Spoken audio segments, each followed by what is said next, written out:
नमस्कार दोस्तों, आप सभी का मेरे चैनल पर स्वागत है। तो इस वीडियो में मैं आपको एक ऐसा एसबीआई का म्यूचुअल फंड बताऊंगा कि जिसमें आपको सिर्फ 1300 रुपये की एसआईपी करनी है और 1300 रुपये की एसआईपी करने पर आपको 10 करोड़ से भी ज़्यादा का रिटर्न मिल सकता है।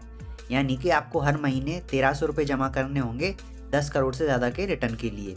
तो मेरी आपसे रिक्वेस्ट रहेगी कि आप इस वीडियो को पूरा देखें, क्योंकि इस वीडियो में मैं आपको बहुत ही इंपॉर्टेंट इन्फॉर्मेशन देने वाला हूँ। तो चलिए अब हम बात करते हैं कि एसबीआई का वो ऐसा कौन सा म्यूचुअल फंड है जिससे कि आपको 10 करोड़ से ज़्यादा का रिटर्न मिल सकता है। तो सबसे पहले तो हम कैलकुलेटर पर जाकर कैलकुलेशन करेंगे कि मैं किस आधार पर आपसे यह कह रहा हूँ कि आपको 1300 रुपये की एसआईपी करने पर 10 करोड़ से ज़्यादा का रिटर्न मिल सकता है। तो आप देख सकते हैं यहाँ पर मैंने ऑफिशियल ग्रो की वेबसाइट ओपन कर ली है और यहाँ पर जो एसआईपी कैलकुलेटर है उसे ओपन कर लिया है। यहाँ पर मैंने एसआईपी को सिलेक्ट करके रखा हुआ है और यहाँ पे मंथली इन्वेस्टमेंट पर मैंने डाला है 1300 रुपये, यानी कि हर महीने हमको 1300 रुपये जमा करने पड़ेंगे। तो जिस म्यूचुअल फंड की मैं बात करने वाला हूँ उस म्यूचुअल फंड में आपको पर ईयर 25% का रिटर्न देखने को मिलेगा, यानी कि कम से कम आपको 25% का रिटर्न मिलेगा। जिस म्यूचुअल फंड की मैं बात कर रहा हूँ उस म्यूचुअल फंड में आपको आने वाले समय में और ज़्यादा रिटर्न मिल सकता है, पर लेकिन हम कम से कम 25% रिटर्न मान के चल रहे हैं। तो आप देख सकते हैं कि यहाँ पर मैंने 1300 रुपये की एसआईपी यहाँ पर लिख दी है और 25% का रिटर्न यहाँ पर लिख दिया है। अब हम बात करेंगे कि आपको कितने समय के लिए 1300 रुपये की एसआईपी करनी पड़ेगी, तब जाकर आपको 10 करोड़ से ज़्यादा का रिटर्न मिल सकता है। तो आपको अपनी एसआईपी को 30 साल तक करना पड़ेगा। तो जैसा कि आप देख सकते हैं 1300 रुपये की एसआईपी है, 25% का रिटर्न है और 30 साल तक अगर आप अपने अमाउंट को इन्वेस्ट करते हैं तो आपका जो इन्वेस्टेड अमाउंट है वो हो जाएगा 4,68,000 रुपये। और फिर जो आपकी टोटल वैल्यू है 4,68,000 रुपये की, वो हो जाएगी 10,65,67,000। तो आप देख सकते हैं कि आपको 10 करोड़ से भी ज़्यादा का रिटर्न मिल सकता है। अब हम बात करते हैं, ग्रो एप्लीकेशन को खोल लेते हैं और उसमें बात करते हैं कि एसबीआई का वो कौन सा म्यूचुअल फंड है जिसके बारे में मैं बात कर रहा हूँ। तो यहाँ पर आपको कुछ नहीं करना है, सर्च वाले टैब पे क्लिक कर देना है और यहाँ पर लिखना है एसबीआई। जैसे यहाँ पर आप एसबीआई लिखेंगे तो यहाँ पर एसबीआई के म्यूचुअल फंड और स्टॉक सामने आ जाएंगे। तो जिस म्यूचुअल फंड की मैं बात कर रहा हूँ उसका नाम है एसबीआई स्मॉल कैप फंड। तो आपको इस पर क्लिक कर देना है। तो आप देख सकते हैं यहाँ पर हमने एसबीआई का small cap mutual fund open कर लिया है। अगर हम इसके पिछले एक महीने के रिटर्न की बात करें तो यहाँ पर आप देख सकते हैं 1% का रिटर्न है, पर लेकिन अगर हम 6 महीने की बात करें तो पिछले 6 महीने में इसने 14.5% का रिटर्न दिया है।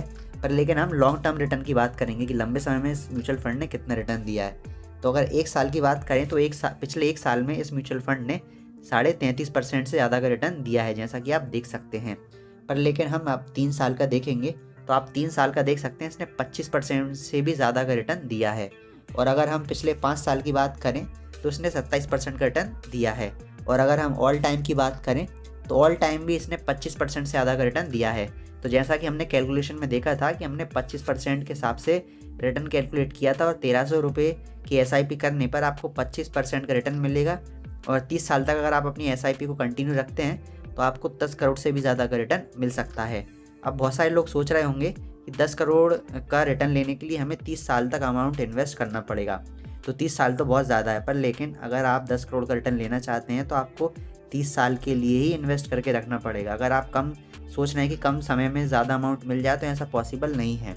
अब हम बात करते हैं कि इस म्यूचुअल फंड की शुरुआत कब हुई थी। तो जो ये म्यूचुअल फंड है इसकी शुरुआत 2013 में हुई थी, यानी कि इस म्यूचुअल फंड को 10 से 11 साल हो चुके हैं अभी तक। अब हम बात करते हैं कि इसकी एनएवी वगैरह कितनी है। तो इसकी एनएवी आप देख सकते हैं 166 रुपये है। इसको अभी तक 3 स्टार की रेटिंग दी गई है। और इसका फ़ंड साइज़ की बात करें तो इसका फ़ंड साइज़ 24,000 करोड़ से भी ज़्यादा का है और इसमें मिनिमम एसआईपी 500 रुपये की है।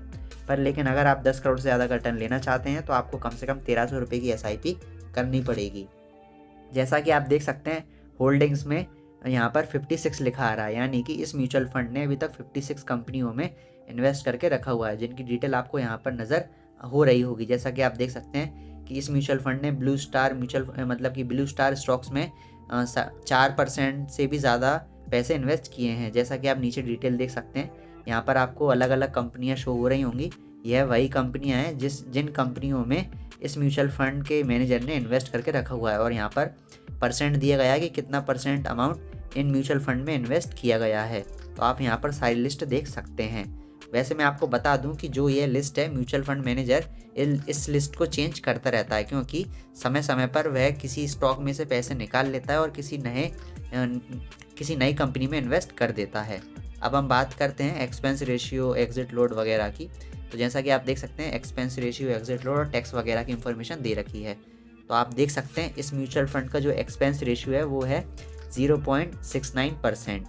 यानी कि जो ये एक्सपेंस रेशियो है वो काफ़ी ज़्यादा अच्छा है, क्योंकि 1% से कम एक्सपेंस रेशियो अच्छा माना जाता है म्यूचुअल फंड में। और आप एग्जिट लोड के बारे में भी देख सकते हैं, बट लेकिन एग्जिट लोड हमें तब काम आता है जब हम 1 साल के अंदर अपने पैसे को विड्रॉ करते हैं। तो एग्जिट लोड 1% है, पर लेकिन अगर आप लॉन्ग टर्म के लिए इन्वेस्ट करेंगे तो 1% एग्जिट लोड आपके लिए कोई भी मायने नहीं रखता है। इसके बाद आप टैक्स के बारे में इंफॉर्मेशन देख सकते हैं कि अगर आप 1 साल के अंदर अपने पैसे को विड्रॉ करेंगे तो आपको 15% का टैक्स देना पड़ेगा अपने रिटर्न के ऊपर। और अगर आप 1 साल से ज़्यादा के लिए अपने पैसे को इन्वेस्ट करके रखते हैं तो आपको 10% का टैक्स देना पड़ेगा अपने रिटर्न्स के ऊपर। तो आपको अपने रिटर्न्स के ऊपर यहाँ पर टैक्स देना पड़ेगा, तो आप टैक्स के बारे में भी देख सकते हैं। तो कुल मिलाकर यह म्यूचुअल फंड काफ़ी ज़्यादा अच्छा है, इस म्यूचुअल फंड में आप इन्वेस्ट कर सकते हैं। तो जैसा कि मैंने आपको शुरू में ही बता दिया था कि आपको सिर्फ इस म्यूचुअल फंड में 1300 रुपये की SIP करनी है, और 1300 रुपये की SIP करने पर आपको 10 करोड़ से भी ज़्यादा का रिटर्न मिल सकता है। पर लेकिन शर्त यही है कि आपको अपने इन्वेस्टमेंट को 30 साल तक जारी रखना पड़ेगा। अगर आप 30 साल तक अपने इन्वेस्टमेंट को कंटिन्यू रखेंगे तभी आपको 10 करोड़ रुपए मिल पाएंगे। तो इस वीडियो में मुझे उम्मीद है कि सारी चीज़ आपको अच्छे समझ में आई होंगी। एक बार आप यह भी देख सकते हैं, small cap mutual fund SBI का है, और यहाँ पर आप सारी परसेंट वगैरह भी चेक कर सकते हैं। तो मैंने आपको ग्रो एप्लीकेशन के अंदर सारी चीज़ अच्छे से बताने की कोशिश की है कि यह म्यूचुअल फंड किस टाइप का है और इसमें कितना क्या रिटर्न मिला है। यह जो SBI का स्मॉल कैप फंड है, ये उन्हीं कंपनियों में इन्वेस्ट करता है जो कंपनियाँ बहुत ज़्यादा छोटी होती हैं, जिनका जो मार्केट कैप है वो बहुत ज़्यादा कम होता है। यानी कि जो इस म्यूचुअल फंड का मैनेजर है वो उन्हीं कंपनियों में इन्वेस्ट करेगा जो कंपनियां आगे चलकर बहुत ज़्यादा रिटर्न दे सकती हैं, और अभी के समय में उनकी जो वैल्यू है वो बहुत ज़्यादा कम है। यानी कि वो कंपनियां आगे चलकर बहुत अच्छा ग्रोथ दे सकती हैं। अगर कंपनियों की ग्रोथ होगी तो इस म्यूचुअल फंड की ग्रोथ होगी, और अगर हम म्यूचुअल फंड में इन्वेस्ट करेंगे तो म्यूचुअल फंड की ग्रोथ के साथ साथ हमारी भी ग्रोथ होगी। तो मुझे उम्मीद है कि इस वीडियो में आपको सारी बातें अच्छे से समझ में आई होंगी, जो भी मैंने आपको समझाया है रिटर्न वगैरह के बारे में और कितना क्या इन्वेस्ट करना है उसके बारे में। तो आपको सारी चीज़ अच्छे समझ में आ गई होंगी। ग्रो एप्लीकेशन के अंदर मैंने आपको हर एक चीज़ अच्छे से बताने की कोशिश की है कि क्या म्यूचुअल फंड है, कैसा क्या नहीं है। तो इस वीडियो को हम यहीं पर समाप्त करते हैं। अगर आपको इस वीडियो में कोई भी चीज़ समझ में नहीं आई हो तो आप मुझे कमेंट करके पूछ सकते हैं। आपको डरने की, घबराने की कोई भी ज़रूरत नहीं है। आप मुझे कमेंट करके पूछिए, मैं आपकी हर एक प्रॉब्लम का सॉल्यूशन निकालने की पूरी कोशिश करूँगा। अगर आप म्यूचुअल फंड के बारे में और अधिक जानकारी प्राप्त करना चाहते हैं तो आपको स्क्रीन पर कुछ वीडियोस नज़र आ रही होंगी। आप उन वीडियोस पर क्लिक करके म्यूचुअल फंड के बारे में और अधिक जानकारी प्राप्त कर सकते हैं। तो इस वीडियो को हम यहीं पर समाप्त करते हैं। धन्यवाद।